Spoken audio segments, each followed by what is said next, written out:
Before independence কি বলছিলে তুমি? বিফোর ইন্ডিপেন্ডেন্সেরটা? জাপানের সাথে যখন ওয়ার্ল্ড ওয়ার হয় তখন জাপানের এগেনস্টে কমিউনিস্ট পার্টির গান ছিল। তখন যে গানটা করছিলে সেটা আবার করে শোনাবে গানটা? হ্যাঁ, সে নেতাজি জাপানের সাহায্যে ইন্ডিয়াতে আসছিলেন। হ্যাঁ, তো তাই নিয়ে নেতা কমিউনিস্ট পার্টি গান গিয়েছিল। কি গানটা? কেমন ছিল গানটা?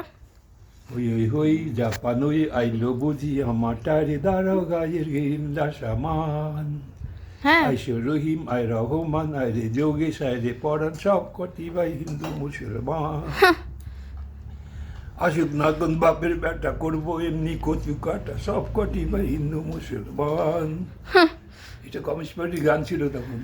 ভালো তো গানটা বেশ। ভালো কোথায়? মানে তুমি তো ভালো গাইলে সেটা বলছি। তাই তোমার জন্য ক্ল্যাপিং করি, ক্ল্যাপিং। ভালো হয়েছে।